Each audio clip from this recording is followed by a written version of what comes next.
Hi, I'm Linda Deir, and this is And I'm Ray Holly. Hi, Mom. the man behind a lifetime of being guided. I help you connect. Wednesdays at 6 p.m. Pacific Time. Join me right here on my Facebook page, Linda Deir Author. Your spirit guides and I will answer your email questions. Send your questions to linda@lindadeir.com. Each Wednesday, we answer questions you emailed me from this outline. Number 1, Groundhog Days.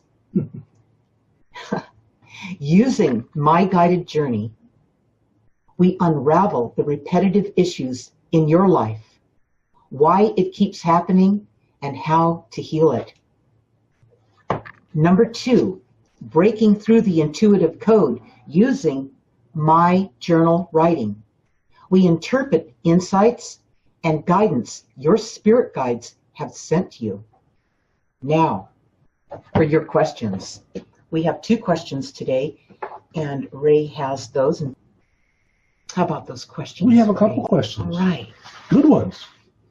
They're all good ones, you guys. They're all good ones, and there are no silly questions. Right. Occasionally I ask a silly question. But... All right. This one's from Richard. Richard has been following us. I think Richard got a coaching session a couple of years ago. Yeah. Linda, I'm stuck in an employment pattern. I can't seem to keep interest in any job I have for more than about a year or so. In the last 10 years, I've had 7 different jobs. I'm in sales and therefore do not have a position with a large base salary. My income is based mostly on commissions, which seems to be good when I start a new job, but soon they start to drop off. I then feel I need to make more money, so I change jobs. Why does this keep happening, and how can I fix this? Richard. Well, this sounds like Richard's been having Groundhog Days now for about 10 years. That's right. And the Groundhog Day type thing, the redundancy, the repetitiveness, the things that seem to keep happening that you just can't seem to stop, okay?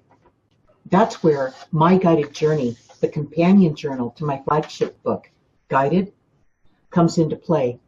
And I'm going to say that Richard's issue is around, in part 2, is around compromise, all right? But we're going to let the guides talk to him. We're going to let his spirit guides speak to him.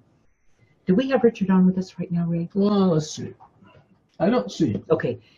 Richard's probably going to watch it in the replay. We'll let him know that we covered it tonight, too. So anyway, we're going to go ahead and start with this.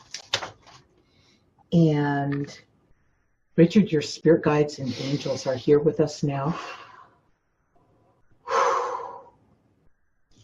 Always take that breath when you're trying to make that connection, all right? And they're going to address what you asked about, and here they go. Hello, Richard. What you seek is both elusive and illusory. It causes you to be repetitive, always seeking something that is just out of reach and ill-defined. Therefore, you spend your time chasing something you haven't experienced before, the poorly defined part, and that you never get, the elusive part.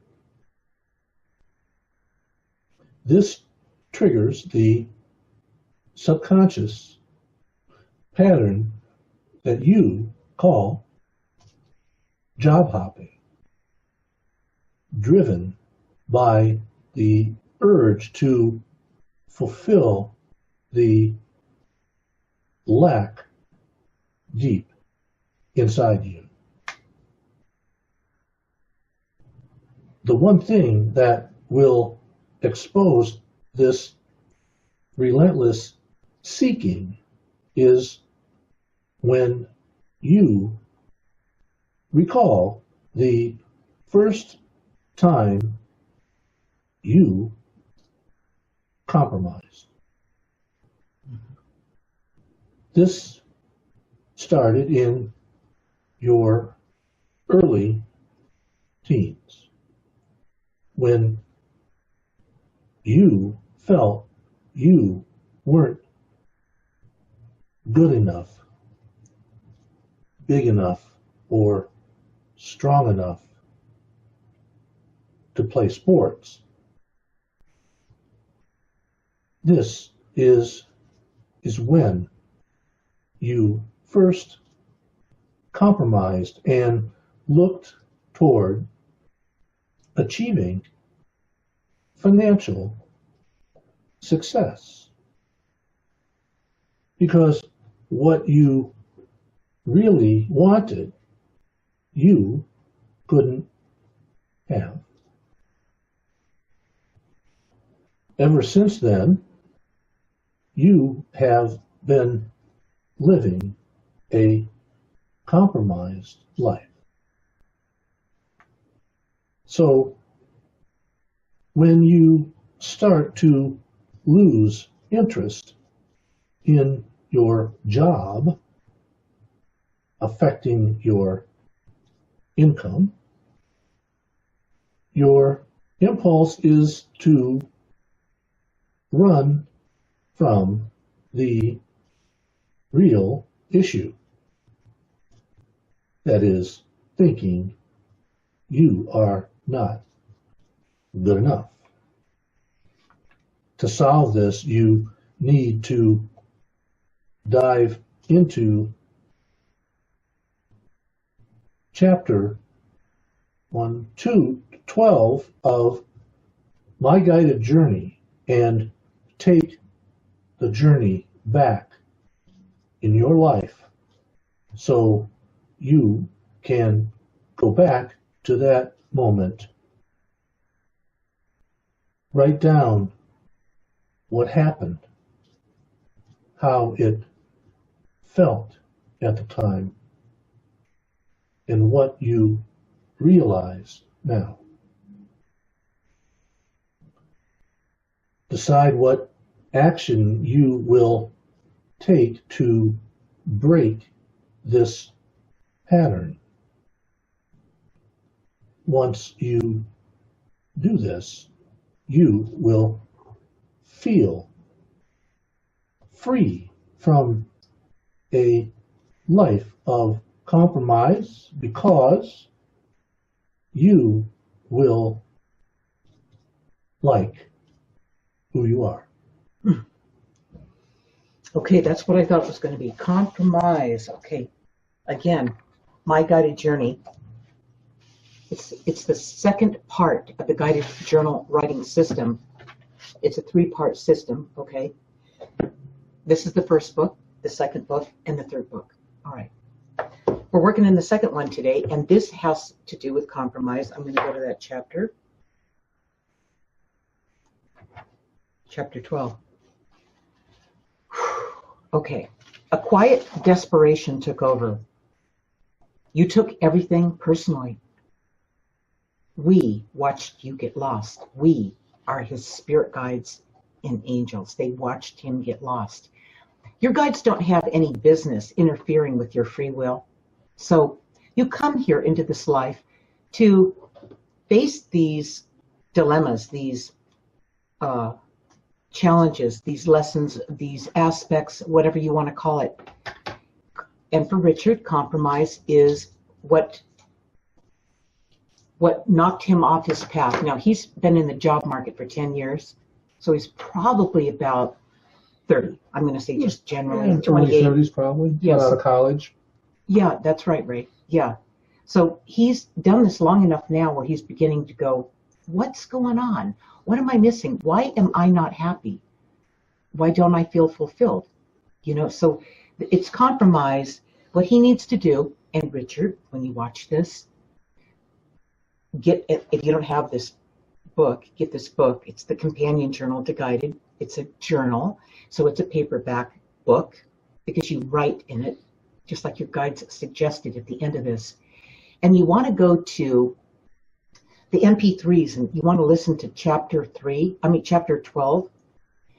And if you want to look at it watch it in a video, you want to go to my website, lindadeir.com, go to the blog, and on the right side under categories, you're going to see number 1, My Guided Journey. Click on that and go down to chapter 12. And there's a video that Ray and I did when pre-publishing this book, before it was published. We did a video on each chapter. So you were guided through the process. You didn't just get the book and have to figure it out for yourself. So it's really helpful in getting you through this. But none of this is, looking at it from the outside in, when you write it down, when you put it on the page in part 2, chapter 12, compromise. When you do that, you won't see it until you write it down. Once you write it down, then you can examine it. You can look at it and go, oh, you won't see it the moment you write it down. You put it away. You come back to it in a week from now or a month from now, and you re-examine it. And then you either wrote about how it made you feel, what you realized, and what action you intend to take.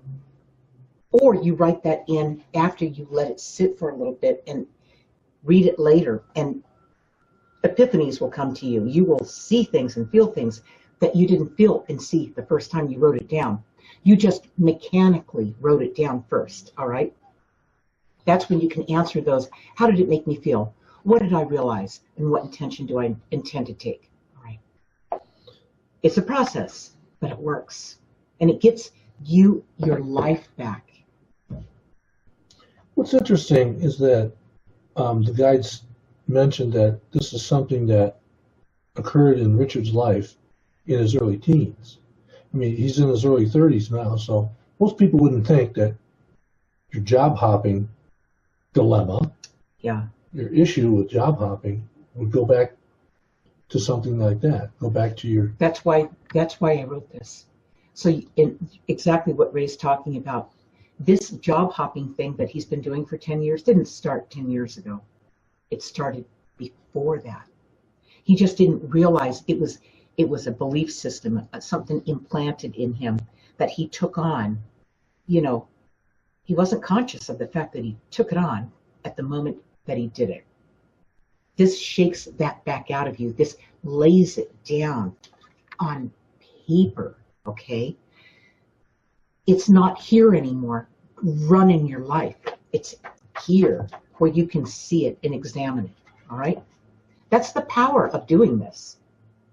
And then you can join us on Wednesdays, okay? You're never alone in this thing, all right? So yeah, it does start. Many times, Ray, the hang-ups people are having that the journal brings out happened long before teenage years. Yeah, back when they were children. Yeah.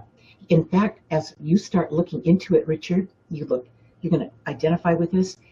You may find yourself going back into chapter 11, chapter 10, chapter 9 to trail the thing. At that point, it's not about the sports. It's about you. Once you realize this is all about you and some kind of thing that made you feel not good enough, you're going to start seeing where it's even got history that goes back further, earlier in your life, I have a speculation. I may be off on this, but I would suspect that back when Richard was in his early teens and first realized that he wasn't good enough or big enough or strong enough to... Where he thought that, not realized it. Where he thought that. I mean, playing sports, even in high school, I remember going to my son's high school football games, and they had 3 guys on the front line that were 300 pounds. I mean, it's a good thing he wasn't in sports. He would have been squashed. But when you go back and you have that feeling that you're not big enough, good enough, strong enough to do that with something you really wanted to do, I would bet you that Richard is the type of guy that is very involved in sport, watching sports. Gets together with his buddies every week. You know, they go to the sports bars and they are really into watching it. And that kind of triggers his feelings again about reinforcing the job hopping. Now, how does it do that? That he's not good enough, that he's lacking something. So what Ray's saying is, assuming that he is a sports fan of some kind, that he loves all that, right? Then it makes him feel defeated each time. Although he loves it and he's drawn to it, it kind of beats him up and reminds him that he missed his calling in his mind. All right. If it really was your calling, Richard, you would have it in your life. It would be a part of your life. You would be an athlete. You understand? It wasn't in the cards. You weren't, what was he? He's not strong enough, and he wasn't big enough. And big enough. So if you're not strong enough and big enough, the last thing you want to be, like Ray said, on the front lines with these 300-pound guys. I mean, that's gonna be a bad situation. So it wasn't in the cards.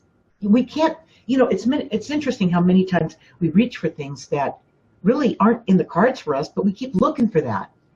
So again, my guided journey takes you on this journey that gets you real with your life. It shows you why you reach for things that they're not in the cards.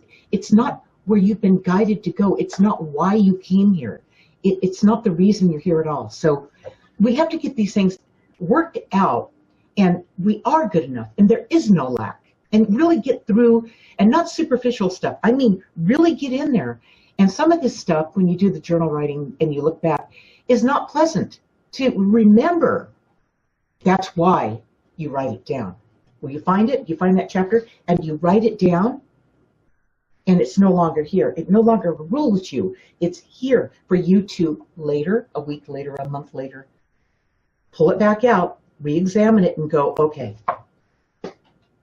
that's ridiculous. You start to see it for yourself. You realize what's going on is what it is. You have to realize it for yourself. Nobody can tell you, oh, it's this and that, and you have to go in there and have those awarenesses, those epiphanies, that realization that gets you out of Groundhog Day, that loop, that replay. He goes and he watches the sports and he feels terrible. He goes back to work at a job he doesn't really like, but he does it for the money, and then pretty soon the money, it starts to suffer because he doesn't want to be there, and off he goes to another job, and he keeps chasing something. Actually, it's chasing him now. Right. It's guidance guiding him. It's getting painful enough where he's finally ready to take a look at this. It'll get painful when he job hops enough that nobody will hire him.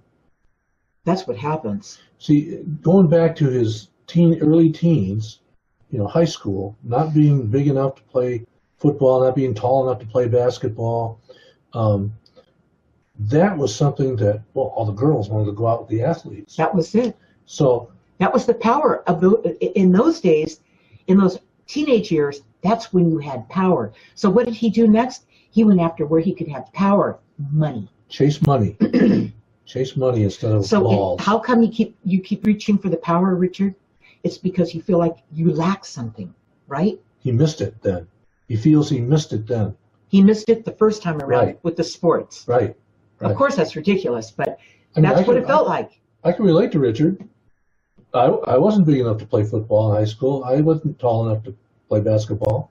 I was on the chess team. And that's why you still have all your teeth. And I don't have concussions and all that stuff. You guys, we don't know what's good for us. I was in the radio club and the chess team. I never got bruised up. So Ray, what's our next question? Well, we have some comments here. Okay, great. Okay, Lori, Bridget, Natalie, hi everybody. Lori says, that's a good process that you have developed here, Linda. Oh, yeah. She used to job hop a lot. Oh, yeah. life is like going into a grocery store with a list, but wanting a lot of stuff that isn't on the list. That's true. That's a good analogy. That's why I write a list. I know you have so many of them. It's unbelievable, Ray. I know. So, since I do the hunting and gathering, we do have another question. Okay, great, Ray. And this question, the second one, came in. An email question from one of our Tuesday night people. Tuesday night, yeah. Kimberly. So this is an interesting question. Ray ran this by me, and I thought this is a very different question. You guys are going to like this one. You hear a lot about this on the news. Elon Musk talks about this a lot. You know what an interesting guy he is. Yeah. Okay. Hello, Linda. This is from Kimberly. Hello, Linda. I just finished the Tuesday night session with you and Ray, and like always, it was insightful and a joy to see you. Well, thank you. It would be nice to see Ray's face every once in a while. There he is. There I am. My question for tomorrow's session is, are we living in a simulation like our computers? I hear a lot of conversation about this. It would be interesting to hear what the guides have to say. So are we living in a simulation? Okay. Now, Elon Musk talks about this, right? Yeah, a lot of people talk about this. So tell me what they've talked about, Ray. Well, I think it all started with the Matrix type of thing. I do too. Elon Musk is more relevant now, but he says he believes we're living in some kind of a simulation, and that as the simulations kind of get better and better, there's more of them, I guess. Okay, so it could be multiple realities and all kinds of stuff like that. All right, but I'm going to ask the guides. Okay, I want you to explain this simulation before you answer the question, so the viewers that may not quite understand what that concept about simulation is in terms of the way Kim described it. Explain that first, and then get into the answer to her question. And I also want to say that before we do that, this has to do with the part where, let me get this out. Keeping my notes, you guys. Okay, number 2, breaking through the intuitive code. Using my journal writing, the guides are going to interpret the insight and guidance about the question that Kim sent, okay? So this has to do with the 3rd book, My Journal Writing. When you get these insights, you get these, and I would say that this is really an insight that Kim has, a curiosity she's been driven to explore, that type of thing, that it ties into not taking the journey where you flush out what happened in your past so you can get your life back and live the life you intended before you got here. Part 2 it's part 2 of the 18 chapters in My Guided Journey. But this is about the journal writing. This is where you track what's going on with you in your life, day to day or every other day, or write your dreams down, your insights, your intuition. And then when you write it down, you begin to get the guidance coming through about what it means, okay? So that's what we're going to talk about. It has to do with my journal writing, this one.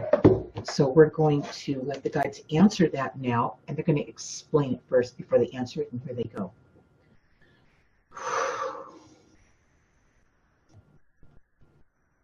The situation with simulations is easier to explain than it is to grasp. Yes, you are in a simulation.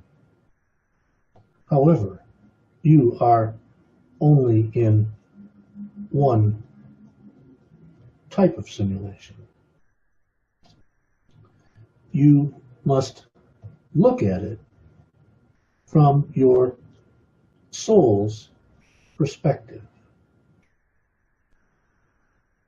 in your current life, you are in a three-dimensional realm. Any 3D realm is restricted by time and space. You live in a linear type of simulation. Now, there are many other simulations going on. Your life can be happening differently in the others.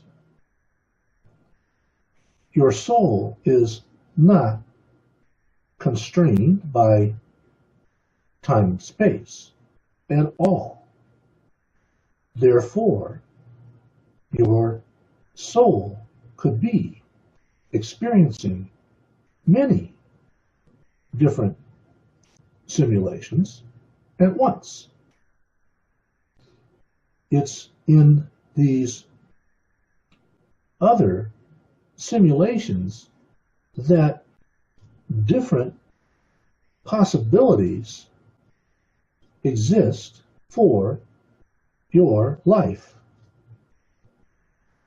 While you could choose through free will to do something a certain way in your 3D simulation on Earth, your soul could choose to do it differently in another realm or dimension or simulation.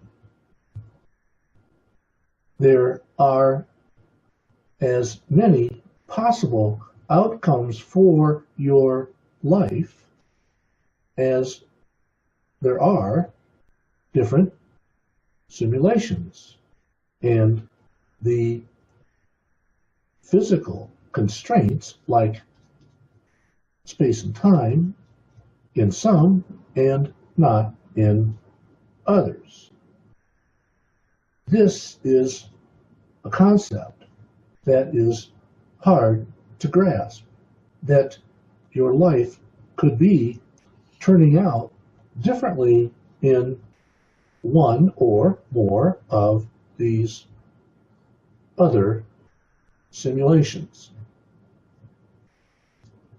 Once you transform from any third dimension existence, you can see clearly how this can be a possibility.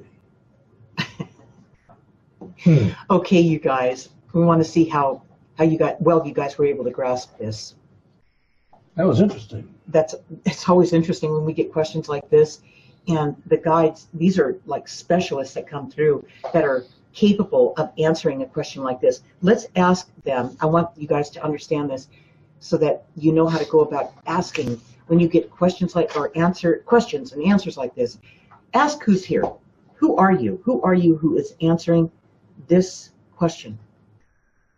We are a soul collective who has experienced many lifetimes in many different realms, not all necessarily physical ones. That's how we know this. Okay, so did you come in as a specialist? Let's answer this, right? Let's let him answer this. Specialist to answer this one question, and now you're off and running somewhere else? We come in when and where we can be of help. All spirit guides are not the same. Yeah. Okay. So what you'll find is, as you ask questions that are complex, like this one, specialists come in, is what I'm saying, that are qualified to answer these questions. Where for Richard, it was his own spirit guides that came through to answer the question. They're the ones that guide him, that were assigned to him before he came into this life, that see him through this life, all right? That look over him and guide him. Of course, he's got free will to move that way or not, but it's a different guide. It's different kinds of guides that come through depending on the question you ask. So, Ray, do we have anybody responding or wanting more? Fascinating. Wow. Hi. Ha ha. Yes. So it is fascinating. So the whole point is these guides can answer any question you have, any question you have. So don't think that maybe you can't think up the question that you would like to ask. But in time, especially when you use the third book, okay, my journal writing, you start writing down what you're feeling, what's coming through your dreams, what came through in the shower, driving the car, washing the dishes, mindless stuff. You write those little tidbits of guidance and insights that come through, even if you don't understand what they mean, especially when you don't. Right. People say, oh, that was just a weird thought. This book is called Your Roadmap to Consciousness. So believe it or not, you're not as conscious as you might think you are. You start writing it down and you start having it on the side, and you'll start getting more and more guidance, because you know what? Your spirit guides are with you all the time. They see that you're paying attention. And guess what they're going to do? They're going to talk to you more. They are. That's exactly right. And I always do that. I ask for specialists to come in. I ask when I have a health question. I know. You know, a lot of times your spirit guides like bringing in specialists that work on you while you're sleeping. Ray's got a lot of that. Yeah. You go to bed with a certain pain or ache or limitation, and you ask for help, and you wake up the next day and go, oh, well, it's gone. I know. Ray he's had some issues with his legs, and they've been literally, I mean, Ray won't even go to the doctor. The doctor, they want to do surgery and everything. And his guides even told him, you're not going to need that. We're working on you. We're working with this. When you get the dreams or the insight from us, follow through. Do what we tell you to do. All right. They told us, 6 months ago, last fall. Yeah. I asked them when would my leg start to heal? Yeah. And they said spring. First day of spring was different. It felt different. And it's getting better every day. It's getting better every day. Yeah. So, but Ray's following their guidance too. It's not just happening on its own, you guys. It's because you follow the guidance, okay? You take the action. Again, write it down. Write down how it felt. Write down what you realized from what you felt, and what action that you've been guided to take, all right? And that you intend to take action on, all right? Most people get to that last part, and they choke up. What action are you going to take? And they don't know. I don't know why it is that people here. This is so interesting to me. I don't know why it is that people come into this life and they just think it's supposed to be fun all the time. We came here to work something out. Being in this life, in this world, in this dimension, it's not even easy to be here. Okay, so why did we ever think it would just be fun all the time? Maybe you didn't come here to have fun. Some people did come here to have fun. They did, because they suffered in other lives. But it doesn't. But it still doesn't mean that this life is easy. You still have your little aches and pains. You still have to make a living, and do you have enough money? And it's always challenging us. It doesn't matter who it is. But I don't know why people just think it's supposed to be easy all the time. That's what makes it hard, is our assumptions about this life. If everybody came here and everybody had no challenges, and everybody's life was just smooth as silk, and everybody made a lot of money, and everybody was happy. What's the point? What's the lesson? Right. There's a reason we all came here, you guys. There's a reason, and there's a purpose. Every one of you have a purpose for being here. So what do we have there, Ray? No more questions. No more questions. Okay, you guys, I just want to say that when you want, send me questions for Wednesday, for these days. We're here every Wednesday right here on my Facebook page at 6 p.m. Pacific time. What's that, Ray? I'm just holding this from the fans blowing. On my author page, Linda Deir, author, as your spirit guides and I guide you through this healing process. So send your questions to Linda at lindadeir.com. And we'll see you guys next week. And don't forget Tuesdays. Don't forget Tuesdays. Tuesdays are great. Sign up for Linda's weekly guided insights if you don't get them. They're on my website, lindadeir.com. And they're free. And they're free, and that lets you join in with us on Tuesdays to ask questions around those insights from your own guides. A lively group last night. Yeah. So we'll see you next week. See you soon. Be kind to everybody. Ask your guides.